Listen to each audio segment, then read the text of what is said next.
디젤 하면 떠오르는 단어가 어떤 것들이 있으신가요? 트럭, SUV, 환경오염, 검은 매연, 폭스바겐과 같은 단어들이 떠오를 거라 생각이 되는데요.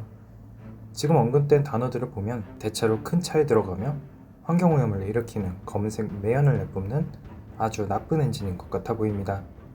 그런데 디젤 엔진의 이미지가 이렇게 바뀐 것이 얼마 되지 않는다는 것을 알고 계신가요? 불과 얼마 전이라고 말하기엔 약 10년에 가까운 세월이 지났지만 가솔린 엔진보다 훨씬 경제적이고 지금은 환경에 엄청 민감한 유럽 사람들이 클린 디젤이라 부르며 애용했던 엔진입니다. 저도 연소공학을 배울 때까지만 하더라도 디젤 엔진의 미래가 이렇게 변해 있을지는 상상도 하지 못할 정도로 디젤의 우수성에 대해 배웠었는데 정신을 차려보니 이젠 디젤을 구매하려는 사람조차도 별로 없더라고요. 유럽에서는 2015년만 하더라도 신차의 절반가량이 디젤 엔진을 장착한 차량이었지만 어느새 전기차의 판매량이 디젤차의 판매량을 넘어설 정도로 소비자들에게서 철저한 외면을 받고 있습니다. 그런데 요즘 디젤차의 배기가스는 굉장히 깨끗하고 심지어 공기청정기에서 나온다는 말을 할 정도로 오염물질이 거의 배출되지 않음에도 왜 판매량은 갈수록 저조해지고 심지어 이미 개발이 완료된 디젤 엔진을 장착해 판매하고 수익을 내야 할 자동차 제조사들에게마저 버림을 받고 있을까요? 정말 환경을 위해 디젤은 어쩔 수 없이 역사의 뒤안길로 사라져야 할 운명을 가지고 있는 걸까요? 오늘 시간에는 디젤의 황금기부터 모두에게서 외면을 받게 된 오늘날까지 알아보는 시간을 가져보겠습니다. 디젤 엔진은 당시 공장에서 널리 사용되던 증기기관을 대체하기 위해 1894년 루돌프 디젤이라는 사람에 의해 개발되었습니다. 당시 사용되던 증기기관의 가장 큰 단점은 물을 끓여서 동력을 얻는 구조였기 때문에 열효율이 굉장히 낮고 물을 끓이기까지 시간이 굉장히 오래 걸린다는 것이었는데요. 이를 본 루돌프 디젤은 낮은 온도에서도 불이 붙을 수 있는 경유를 사용하여 엔진을 만든 것이 오늘날 디젤 엔진의 시초입니다. 그런데 왜 가솔린이 아닌 디젤인지 간단하게 알아보고 가면 휘발유를 사용하는 엔진이 당시에는 조금 더 일찍 나왔는데 큰 힘을 내야 하는 대형 엔진에는 효율이 떨어져 사용하기 힘들었을 뿐만 아니라 가솔린은 디젤에 비해 불이 붙는 온도가 더 높아 불꽃으로 점화를 해주었어야 하는데 엔진이 커지면 커질수록 불꽃에서 먼 곳의 연료가 늦게 연소하는 문제가 발생했고 이는 점화 타이밍을 제대로 맞출 수가 없었습니다. 반대로 디젤 엔진은 온도만 올려주면 바로 불이 붙기 때문에 실린더의 최적이 아무리 크더라도 동시에 불이 붙어 대형 엔진에 많이 쓰이고 있죠. 또 경유는 같은 양의 연료를 사용하더라도 휘발유보다 더 많은 힘을 낼 수 있고 연료의 질이 미치는 영향이 상대적으로 적어 당시의 미숙한 정제 기술로도 엔진을 잘 구동시킬 수 있었기에 디젤 엔진은 기존 공장의 증기기관을 대체하기에 충분했습니다. 강한 힘과 빠른 연소 그리고 높은 효율은 산업혁명에 큰 기여를 하였죠.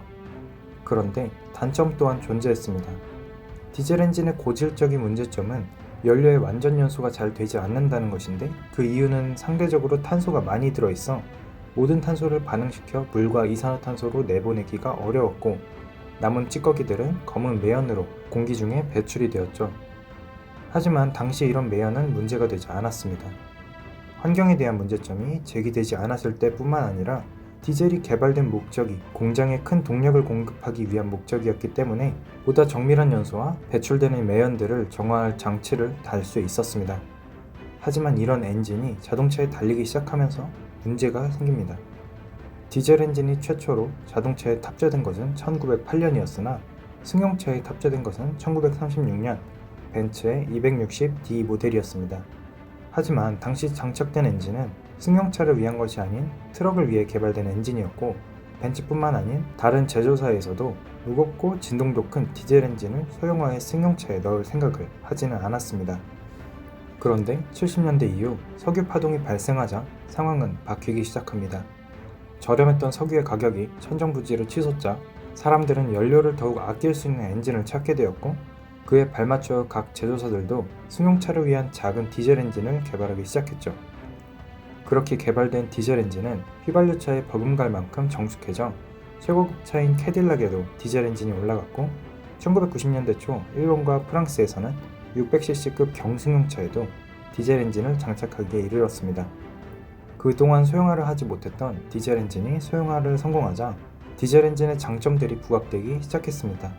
큰 힘과 적은 연료 소모량으로 경제형 엔진이라는 새로운 타이틀과 함께 바야흐로 디젤 엔진의 세상이 열리기 시작했습니다.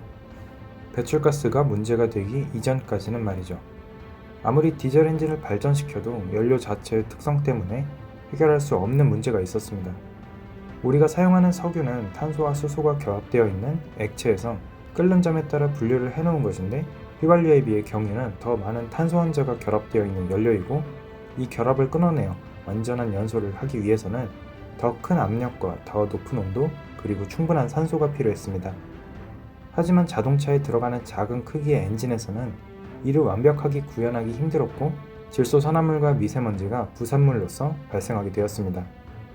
특히 질소의 경우 굉장히 안정적인 기체로서 웬만하면 반응하지 않는데, 고온과 고압이라면 말이 달라지게 됩니다. 따라서 이를 적게 만들려면 연소 온도를 낮춰야만 하는데, 연소 온도를 낮추게 되면 연료가 완전 연소를 하지 못하게 되고 다량의 미세먼지가 나오게 됩니다. 이는 완벽한 트레이드오프 관계로서 해결할 수 없는 문제이고, 미래의 디젤 엔진의 운명을 여기서 미리 확인할 수 있었죠.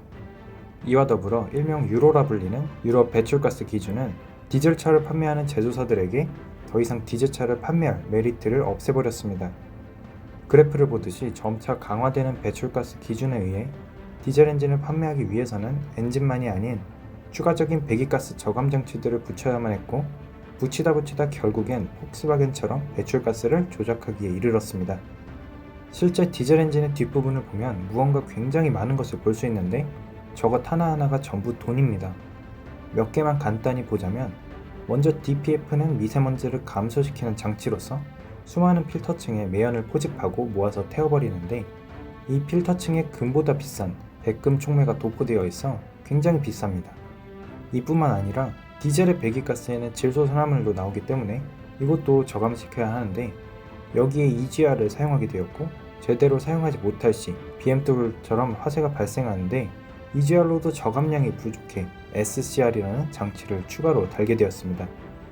이 SCR이라는 장치는 요소수라는 것을 사용해 반응을 하는데, 요소수도 리터당 1,000원을 호가할 정도로 공짜가 아니며, 요소수가 부족하게 되면 자동차의 출력을 제한을 걸어 오히려 연비가 나빠지게 됩니다. 그래서 요소수가 부족할 시 얼마 전 발생한 요소수 대란과 같은 요소수의 가격이 치솟고 필수로 움직여야 할 소방차가 움직이지 못하는 등 많은 문제점들이 발생했죠. 이처럼 강화되는 기준에 따라 굉장히 많은 장치들이 계속해서 붙고 있는데, 이 모든 부품 하나하나가 전부 돈이고, 제조사 입장에서는 어느 순간 팔지 않는 것이 낫겠다는 결론에 다다르게 되었습니다. 그와 동시에 디젤의 큰 힘과 높은 연비는 하이브리드 자동차에게 지위를 뺏겨 설 자리를 잃어가고 있죠. 그렇게 승용 디젤 엔진은 약 100여 년간의 짧은 생을 마치고, 머지않아 우리가 증기기관을 역사책에서 보듯이 디젤 엔진 또한 역사책을 통해 만나보게 될 것 같습니다. 디젤 엔진이 조금 더 빨리 사라질 뿐이지 가솔린 엔진을 포함한 내연기관의 미래도 얼마 남지 않은 것 같은데요. 디젤 엔진이 이렇게 빠르게 사라질 것을 예측하지 못했던 예전의 저처럼 현재의 저는 비슷하게 가솔린 엔진만큼은 빠른 시일 내에 사라지지 않을 것이라 생각하고 있습니다.